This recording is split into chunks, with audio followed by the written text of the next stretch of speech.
اعوذ باللہ من الشیطان الرجیم بسم اللہ الرحمن الرحیم۔ دوستو، اللہ تعالیٰ نے انسانوں میں مرد و عورت کے ساتھ ساتھ ایک تیسری جنس بھی پیدا کی ہے۔ کتب فقہ میں اس جنس کی تعریف کچھ یوں بیان کی گئی ہے: جس میں مرد و عورت دونوں کی شرمگاہیں ہوں وہ خنثیٰ کہلاتا ہے۔ محیط برہانی جلد 23 صفحہ نمبر 454۔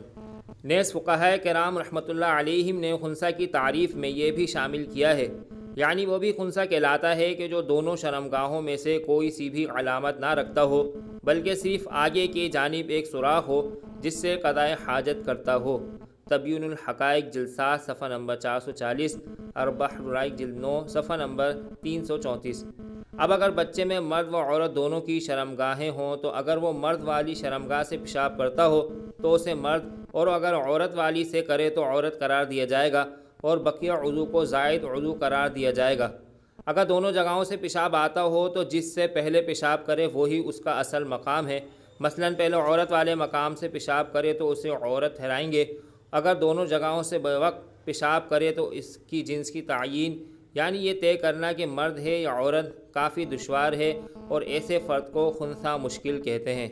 البتہ بالغ ہونے کے بعد اگر علامات مرد سے کوئی علامات ظاہر ہوں، مثلا داڑھی نکل آئے، تو شریعت کے احکام پر عمل کرنے کے تعلق سے اسے مرد قرار دیا جائے گا، اور اگر عورت والی کوئی علامت ظاہر ہو، مثلا پستان چھاتیاں نکل آئیں، تو اسے عورت قرار دے کر اس پر عورتوں والے مسائل لاگو کیے جائیں گے۔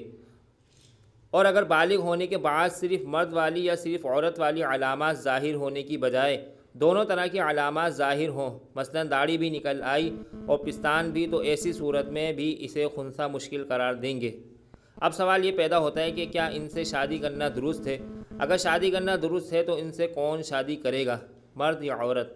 اس بارے میں فقہائے کرام نے لکھا ہے کہ خنثیٰ مشکل یعنی جس میں مرد و عورت دونوں کی علامتیں پائی جائیں اور یہ ثابت نہ ہو کہ مرد ہے یا عورت، اس سے نہ مرد کا نکاح ہو سکتا ہے نہ عورت کا۔ اگر کیا گیا تو باطل ہے۔ ہاں، بعد نکاح اگر اس کا عورت ہونا متعین ہو جائے اور نکاح مرد سے ہوا ہے تو صحیح ہے۔ یوں ہی اگر عورت سے نکاح ہوا اور اس کا مرد ہونا قرار پایا گیا، خنثیٰ مشکل کا نکاح خنثیٰ مشکل سے بھی نہیں ہو سکتا، مگر اسی صورت میں کہ ایک کا مرد ہونا دوسرے کا عورت ہونا متحقق ہو جائے۔ صدقہ جاریہ کے طور پر ویڈیو کو شیئر کریں۔ مزید اسلامی اور معلوماتی ویڈیوز کے لیے ہمارے چینل کو سبسکرائب کریں تاکہ ہماری آنے والی ہر نئی ویڈیو سب سے پہلے آپ کو مل سکے۔ شکریہ۔